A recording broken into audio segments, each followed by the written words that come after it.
বাবুনগরী আজকের এই অনুষ্ঠানের প্রধান পৃষ্ঠপোষক মাওলানা মাহফুজুল হক সহ মঞ্চে উপবিষ্ট সম্মানিত জাতীয় নেতৃবৃন্দ, আমার সামনে আজকের এই অনুষ্ঠানের অতিথিবৃন্দ এবং শিক্ষার্থী বন্ধুরা, আলেম সমাজের সম্মানিত,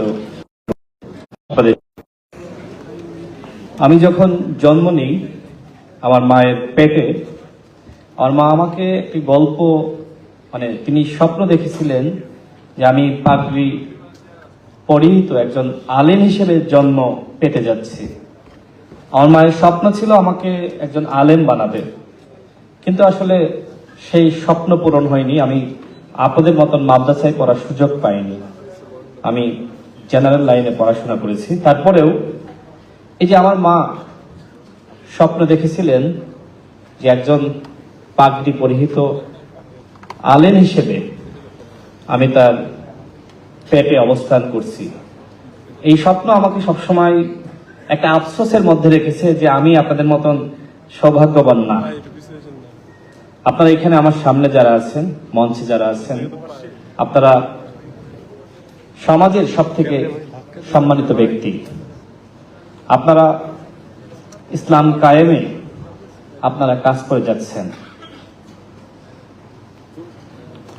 আমরা দেখেছি এই ইসলামকে সবসময় এক ধরনের মলিন করা, এবং যারা ইসলামকে নিয়ে চিন্তা করে, যারা ইসলামকে বিস্তার ঘটাতে চায়, যারা মাদ্রাসার শিক্ষার্থীদের অধিকার নিয়ে আন্দোলন করে, নানানভাবে তাদেরকে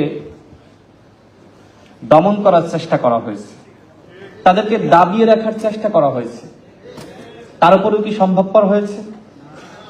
শেখ হাসিনা সবসময় এই ইসলামের বিরুদ্ধে অবস্থান নিতে গিয়েছে।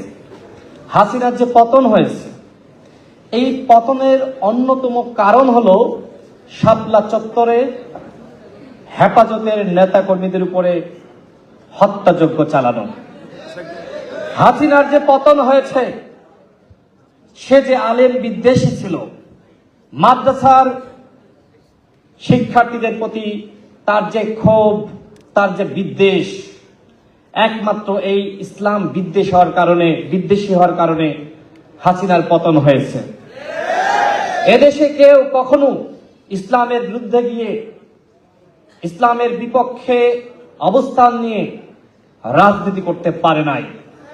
আগামীতে ইনশাআল্লাহ ইসলামের বিপক্ষে গিয়ে কেউ রাজনীতি করতে পারবে না। ইসলামের বিপক্ষে যে সরকার অবস্থান নিয়েছে, ধর্ম নিরপেক্ষতার বয়ান, এই বয়ানের নামে ধর্মের সাথে সাংঘর্ষিক বিভিন্ন ধরনের সংজ্ঞায়ন আমাদের সামনে হাজির করেছে। সেই আওয়ামী ফ্যাসিবাদ কিন্তু বাংলাদেশে রাজনীতি করতে পারে নাই। সুতরাং এখন যে সরকার রয়েছে, আগামীতে যে সরকার আসবে, প্রত্যেককে ইসলাম মেনে রাজনীতি করতে হবে, দেশ চালাতে হবে। আমাদের দল গণ অধিকার পরিষদ ইসলামী মূল্যবোধে বিশ্বাস করে। বাংলাদেশে আমরা রাজনীতি করছি, আপনাদের মতন আমরা ইসলামিক দল না, কিন্তু আমরা যারা মধ্যপন্থা অবলম্বন করি, আমরা কেউ ইসলামের বিরুদ্ধে না। ইসলামিক মূল্যবোধকে ধারণ করেই বাংলাদেশের যে গণতান্ত্রিক অগ্রযাত্রা, সেটাকে এগিয়ে নিয়ে যেতে হবে। হেফাজতে ইসলাম বাংলাদেশের বড় একটি রাজনৈতিক শক্তি বললে আমার কাছে মনে হয় ভুল হবে না। আপনারা বলেন যে আপনারা অরাজনৈতিক, কিন্তু বাংলাদেশের রাজনীতি অনেকটা আপনারা নিয়ন্ত্রণ করেন। যেটি আতাউল্লাহ ভাই বললেন যে হেফাজতে ইসলাম এবং আমরা আপনারা একটি অরাজনৈতিক শক্তি, কিন্তু বাংলাদেশে যেই ক্ষমতা আসুক না কেন, যারাই রাজনীতি করুক না কেন, হেফাজতে ইসলামকে বাদ রেখে বাংলাদেশে রাজনীতি করা যাবে না। আপনারা কওমি অঙ্গনের শিক্ষার্থী, আপনাদের প্রতি আমাদের দরদ, মায়া, মহব্বত, ভালোবাসার কোনো কমতি নাই। আপনাদের উদ্দেশ্যে কয়েকটি কথা বলে আমি আমার বক্তব্য শেষ করব।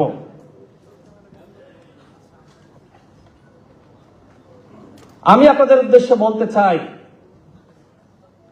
আপনাদেরকে আরো বেশি জ্ঞান, বিজ্ঞান, শিক্ষায় নিজেদেরকে আবিষ্কার করতে হবে।